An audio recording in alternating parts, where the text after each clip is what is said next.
So you're new to Russian manicure or you're curious about trying it. Be careful, it is very easy to hurt yourself or your clients. Here are 5 mistakes you'll want to avoid.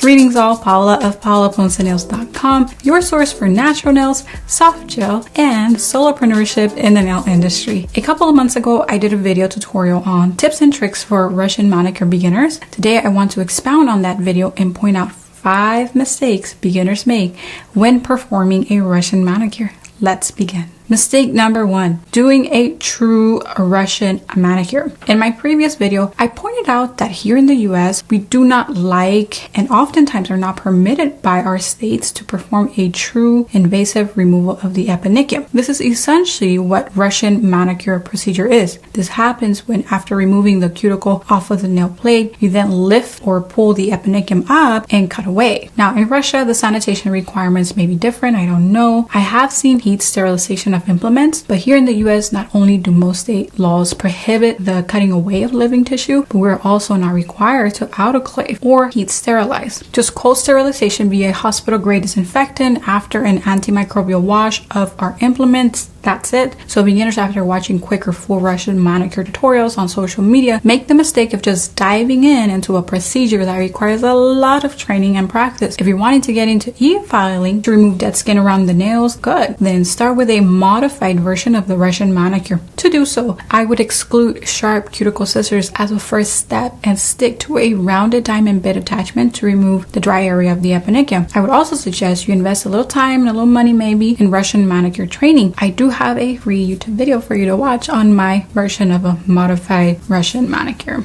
Mistake number 2, not using a safe attachment bit as a beginner. In case you're not familiar, a traditional Russian manicure uses a super narrow and pointed flame bit. And as I've mentioned before, this diamond bit is no beginner's tool. There's actually a technique used to file away dead skin with this bit, but I can tell you from personal experience, it is so tempting to want to use that point to clean in between the lateral nail folds and the nail plate. Doing so, however, can severely cut your client or even detach the nail's sidewall permanently from the nail bed. Ouch. To avoid this newbie mistake, start with a safer diamond bit, one that is rounded at the top or without a point. Work at a high speed, but decrease your pressure.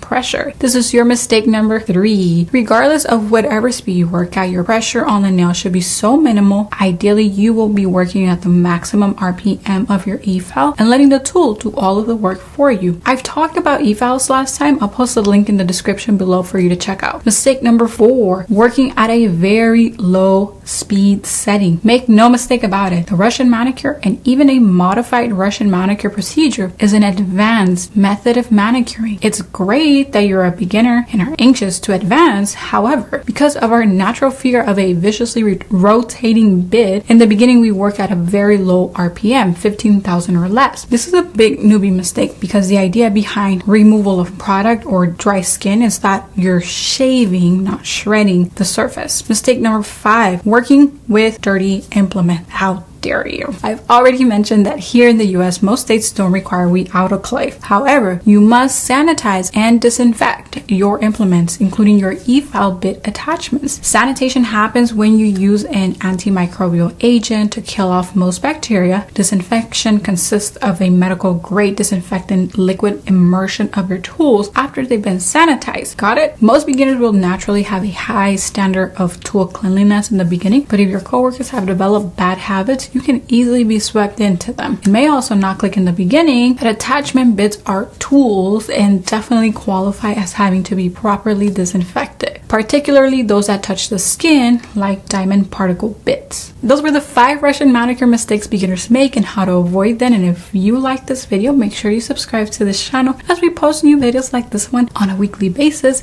And some weeks we do a bonus video, and the only way to find out about these is to click the notification bell icon. Thanks for watching and see you next week.